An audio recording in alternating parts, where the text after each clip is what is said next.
Welcome to Mount Lawad Adventure Park dito sa DRT Bulacan. Oh yeah.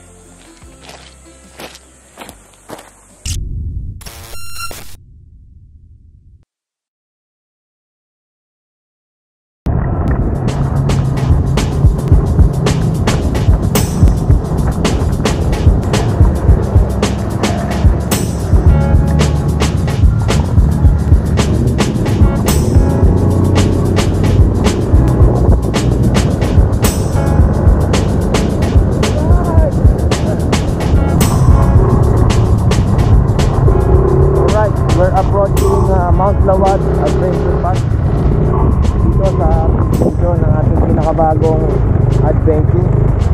Okay, so wala, diretso.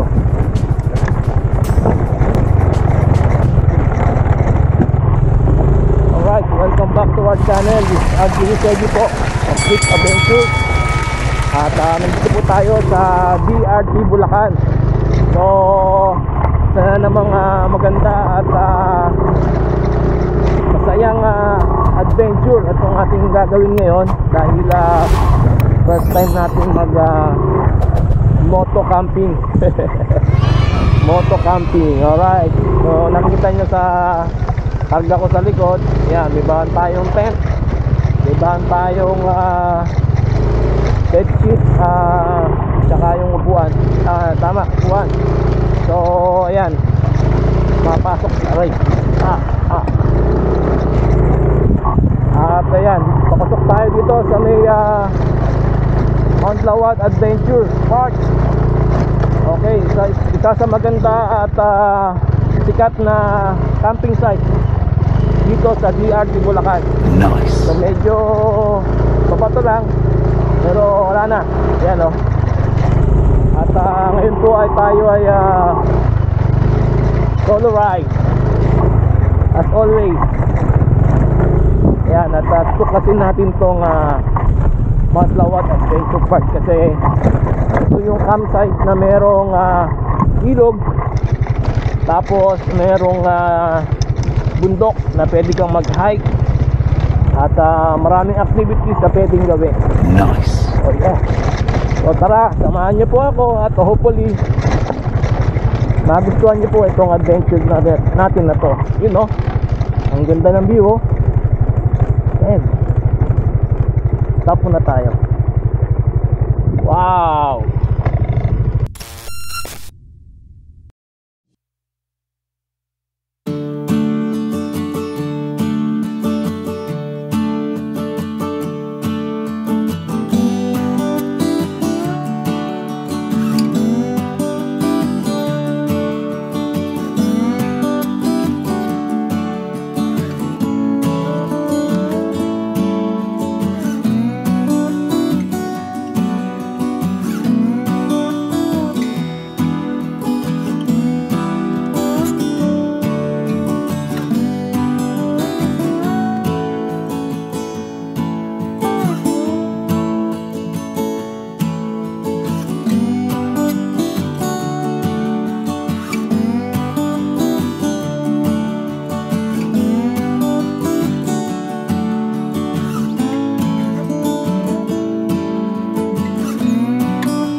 Bingala, yun o, Bingala. Marami nga dito yan. Alright, so nandito na po tayo sa Mount Lawad Adventure Park. At hinihintay lang po natin yung ating contact na si Ate Eileen. At meron tayong makakasabay sana si Kuya, dalawa. Ayun, no. Kuya, kaway naman. Ayan, no. Ayan po. Ano po pangalan nyo? Lino. Roberto. Taga saan po kayo? Taga San Miguel po. Dyan lang pala. Malapit lang. Plaridel po ako. At syempre si Tatay. May-ari dito. Matlawad. Tatay Tem. Alright. So, mukhang solo nga tayo dito sa campsite. Wala naman pong aswang dito. Maliliit ang aswang dito. Yun lang.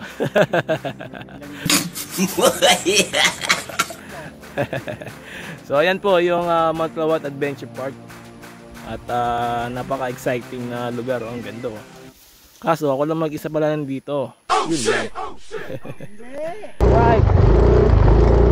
Nakausap na natin yung may-ari. Ayun, single 20, tricycle 30, 4 wheels 40 ang parking fee. Dito ang daan papasok hanggang sa may campsite. Tayo ay matarik ng konti. Dali natin yung motor natin syempre. Wow. Tarik. Then ingat.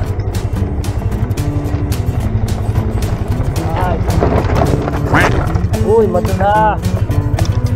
Nasabi yung tatay, matula.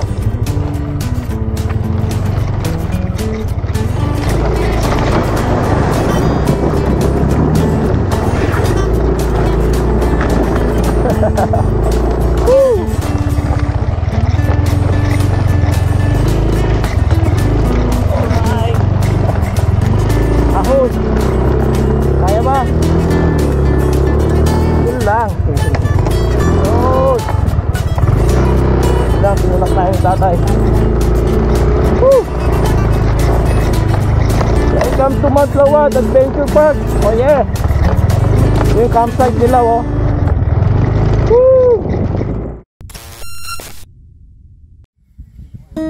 So yan po yung campsite niya. Tapos merong maliit na tulugan dito na room, mini cabin. At meron ding garden dito. Ngayon, ayun, nandun doon sa baba yung liguan. Tapos doon tayo galing sa taas na yun. At ayun, solo campsite, solo camping, pambira. Solo nga. Tara, pasok po tayo dito sa garden muna. Okay. Wow, ganda ng garden niya. Oh, nice. Mga lettuce pala nakatanim dito.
Right. So ayan po, meron na po tayong bonfire. At meron po tayong mga kasama nandoon po sa kabilang side. Mga campers din po. And then ayan, ito po yung sitwasyon namin or pag magka-camping kayo dito sa Mount Lobad ay sobrang tahimik. Ayan, tanging nature lang ang kasama nyo. At ayan, nakaka-enjoy kasi nakaka-relax. Ayan, pagka gusto nyo ayan, nalagyan pa ni tatay ng kahoy para matagal ang liyab yun. Ayos. Apo, salamat po.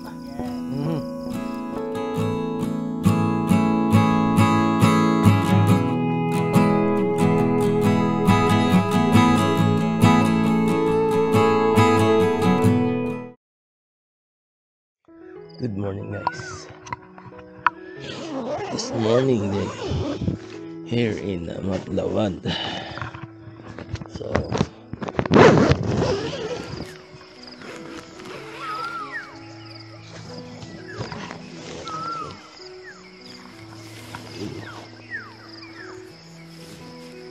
good morning.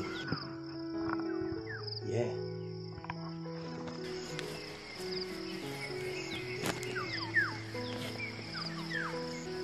Among. Tapos wow.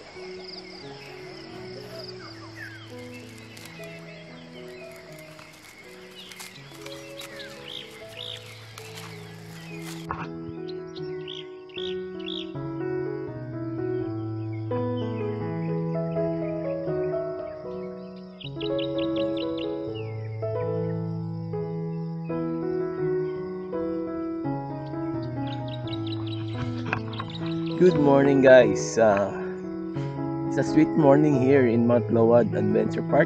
At ayun po, tayo po ay nakalipas ng isang gabi ngayon. At okay naman, sarap naman yung feeling na tutulog na may huni ng ibon sa paligid mo, diba? Napaka-relaxing na lugar at napaka-relaxing din na moments.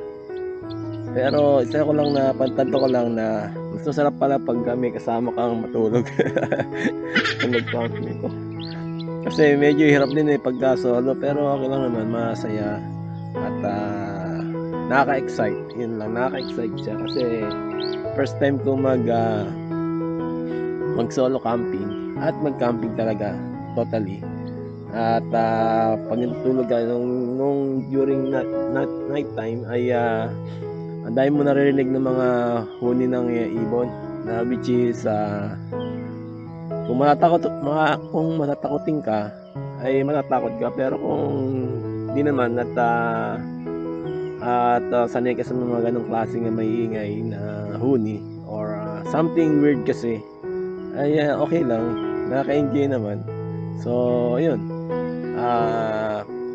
it's 5:55 AM na ngayon dito sa Mount Lobad Adventure Park. At yung mga kasama natin doon.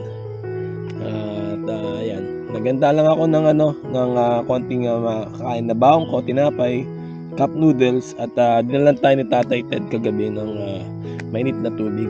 Ang nakalimutan lang natin yung coffee. So doon meron tindahan doon. So mamaya pag open na sila, siguro bibili na lang ako doon ng coffee. At ayun, wala naman problema dito sa pagkain kasi meron kang tindahan na mabibilan. At yan, talagang may enjoy nyo yung pag-camping nyo dito sa Mount Lobad Adventure Park.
So yun guys, tapos na po tayo dito sa Mount Lawat Adventure Park. Sasabi ko na sobrang ganda at napakasulit ang mag-stay dito, mag-camping overnight. At sasabi ko din na babalik pa ako dito kasi medyo bitin ako. At marami pang pwedeng activities na pwedeng gawin dito, especially yung pagkakit sa may bundok, sa may Mount Lawat or Malago. And then pwede pa na mag-fishing doon sa ilog. Kaya next time babalik po tayo dito, abangan nyo. And then ayun, tayo po ay pauwi na. Halos tatawid tayo ng ilog ulit, aakyat ng ganun, ahon, hanggang sa marating natin yung pinaka main road. So let's go.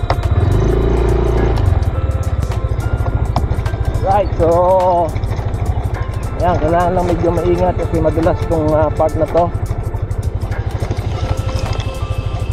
Hangin. Wow. Right. Then